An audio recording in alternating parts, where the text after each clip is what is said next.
আজকে মিলাদুন্নবী করে ওই খ্রিস্টানদের মতো বৎসরে একটা দিনকে উদযাপন করে বাকি ৩৬৪ দিন রাসূলুল্লাহকে ভুলে থাকা, এটা শয়তানি ছাড়া অন্য কিছুই না। সবাই আমরা খুশি, আল্লাহর কসম রাসূলুল্লাহর আগমনে সমস্ত মাখলুকাত খুশি, বেজার হওয়ার প্রশ্নই আসে না।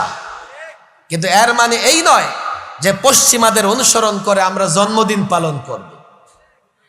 যেহেতু এটা জন্মদিন পালন করা ইশকে রসুলের আলামত নয়, কেননা যদি ইশকে রসুলের আলামত হতো তো সবার আগে সাহাবায়ে কেরাম রাসূলুল্লাহর জন্মদিন পালন করতেন। এই জন্যে আমি ইমাম সাহেবদের এই সংগঠনকে বলে যাব, দেখেন মাহফিল তো মাশাআল্লাহ আয়োজন করেছেন, মসজিদ ভিত্তিক সিরাত চর্চা করা। বলে হুজুর আমরা তো সিরাত চর্চা করছি, এইভাবে নয়। সিরাত চর্চা করতে হবে বাস্তবতাকে সামনে রেখে। বর্তমান সময়ের প্রত্যেকটা সমস্যার সমাধান দিতে হবে রাসূলুল্লাহর সিরাত জীবনী থেকে। কথা ঠিক না বেটি? কম্পেয়ার করে তুলনা করতে হবে। বর্তমানে তুমি এটা বলো, চলো দেখি রাসূলুল্লাহর সিরাতে কি আছে। হ্যাঁ রাসূলুল্লাহ ওইটা বলে, চলো রাসূল এটা বলেছেন, বর্তমানে লোকেরা এটা বলছে, প্রশাসন এটা বলছে, রাজনীতিবিদরা এটা বলছে। দুটার মধ্যে তুলনা করো।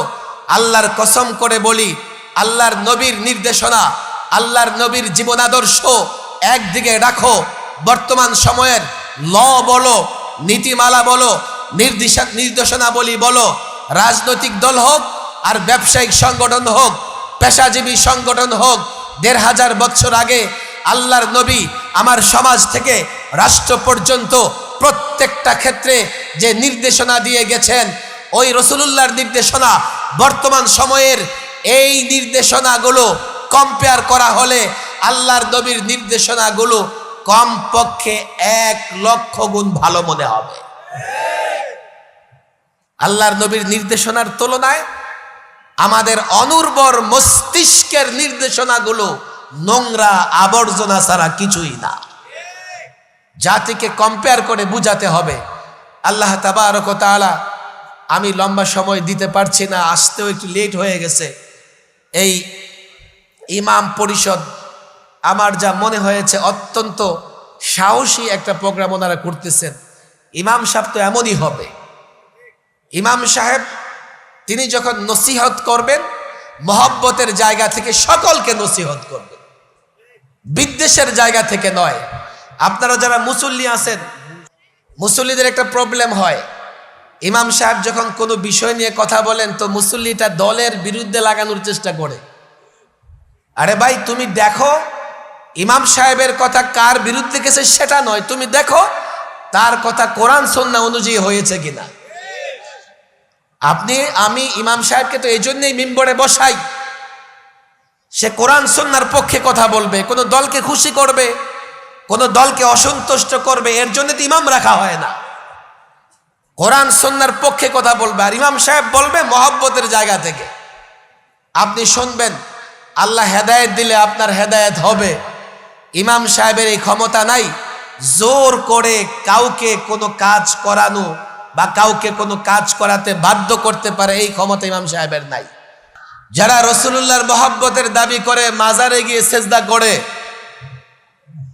তাদেরকে আমি কিছুই বলতে চাই না, কেননা মাজারে সেজদা করলে আল্লাহ ছাড়া অন্য কাউকে সেজদা করলে তার ঈমান থাকে। যারা রাসূলুল্লাহর মহব্বতের দাবি করো তোমরা, তোমাদেরকে বলি, যারা রাসূলুল্লাহর মহব্বতে দিওয়ানা পাগল বাড়া, তোমাদেরকে বলি, চলো সাহাবায়ে কেরামের অনুসরণ করে যেই দ্বীনের জন্যে, যেই দ্বীনকে প্রতিষ্ঠা করার জন্যে মক্কায় রসুল আরবি 13 বৎসর জুলুম সহ্য করেছেন, যেই দ্বীন প্রতিষ্ঠা করবার জন্যে উহুদের ময়দানে দান্দান মুবারক শহীদ করেছেন, যে দ্বীন প্রতিষ্ঠা করবার জন্যে মুনাফিকদের টর্চার সহ্য করেও দ্বীন প্রতিষ্ঠার কার্যক্রম এগিয়ে নিয়েছেন, তোমাদেরকে বলি, প্রকৃত আশিক হলে, প্রকৃত প্রেমিক হলে ইশকে রাসূল যদি তোমাদের ভিতরে থাকে, চলো একসঙ্গে আল্লাহর নবীর দ্বীন বাস্তবায়ন করার চেষ্টা করি। এছাড়া অন্য কোনো উপায়ে ইশকে রাসূল হতে পারে? একদল তো আছে শুধু দেওয়ালে লিখে বেড়ায় আশিকে রাসূল, আশিকে রাসূল, কথা ঠিক না বেটি? আর এখন মিলাদুন নবী স্লোগান দিচ্ছে। আপনাদের আমি আলোচনা শেষ করে ফেলবো। মিলাদ এবং সিরাতের মধ্যে মৌলিক তিনটা পার্থক্য। কয়টা? এক, মিলাদ বা মিলাদুন নবী রাসূল করিম সাল্লাল্লাহু আলাইহি ওয়াসাল্লামের জন্ম নিয়ে আলোচনা। হ্যাঁ, এটাও সওয়াবের কাজ। রাসূল কিভাবে দুনিয়াতে এসেছেন, আসার সময় কি কি মুজিজা প্রকাশ পেয়েছে, রাসূলের আগমনে খুশি হওয়া, আমরাও খুশি। রাসূলের আগমনে প্রত্যেকটা মুমিন খুশি, এবং তার আগমন, তার জন্ম সংক্রান্ত আলোচনা সওয়াবের কাজ। তবে সেখানে শুধু জন্ম নিয়ে আলোচনা থাকে বলে মিলাদুন নবী বলে। আর সিরাতুন নবী হচ্ছে রাসূলুল্লাহর গোটা জিন্দেগি। সিরাতুন নবীর মধ্যে কারো জীবনী আলোচনা করতে গেলে সেখানে জন্মও আছে, কিন্তু শুধু জন্ম নিয়ে আলোচনা করলে সেখানে তার জীবনী থাকে না। এক নাম্বার পার্থক্য এটা। আমরা যারা সিরাতুন নবীর কথা বলি, আমরা জন্ম থেকে ওফাত, ইন্তেকাল, আল্লাহর নবীর পুরো জিন্দেগির কথা বলি। কথা ঠিক না বেঠিক? দুই, মিলাদুন নবী আলোচনা করা সওয়াবের কাজ হলেও এখানে অনুসরণ করবার কোনো কিছু নেই। কিয়ামত পর্যন্ত রাসূল যেভাবে পৃথিবীতে আবির্ভাব ঘটেছে রাসূলুল্লাহর, এইভাবে অন্য কারো হবে না। রাসূল করিম সাল্লাল্লাহু আলাইহি সাল্লাম দুনিয়াতে আগমন করেছেন, আর আপনার পারস্যের রাজ প্রাসাদের গম্বুজ ভেঙে পড়েছে। আমাদের কারো জন্মের সময় তো আশেপাশে গর্ত থাকলে সেটাও শুকায় না।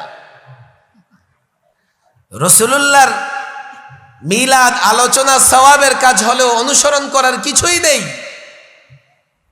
কিন্তু রাসূলুল্লাহর সিরাত আমাদের জন্য অনুসরণ করা ফরজ। তিন, ভালো করে বুঝবেন, এটা বাস্তব পার্থক্য। যারা মিলাদের কথা বলে, বৎসরে একবার শুধু মিলাদুন নবী এটা সেটা বলে একটা দিন উদযাপন করে। আর বাস্তবতা হচ্ছে যারা সিরাতুন নবী রাসূলুল্লাহর জীবন মেনে চলে, তারা পুরো বৎসর রাসূলুল্লাহর অনুসরণ করে। কথা ঠিক না বেঠিক? এই তিনটা পার্থক্যের কারণেই আমরা সিরাতুন নবী ওয়ালাদের দলে, তিনটা পার্থক্য থাকার কারণেই আমরা মিলাদুন নবী ওয়ালাদের দলভুক্ত হতে পারি না। আসুন আমরা খুশি, সকলে খুশি রাসূলুল্লাহর আগমনে।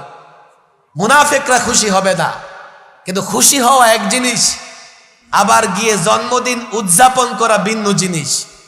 এটা একটা খ্রিস্টানদের বড় ষড়যন্ত্র। 25শে ডিসেম্বর খ্রিস্টানরা বড়দিন পালন করে। আমরা সকলেই জানি বৎসরে একদিন তারা হযরত ঈসা আলাইহিস সালামের জন্মদিন পালন করে, এছাড়া পুরো বৎসর তাদের আর কোনো কাজ নাই।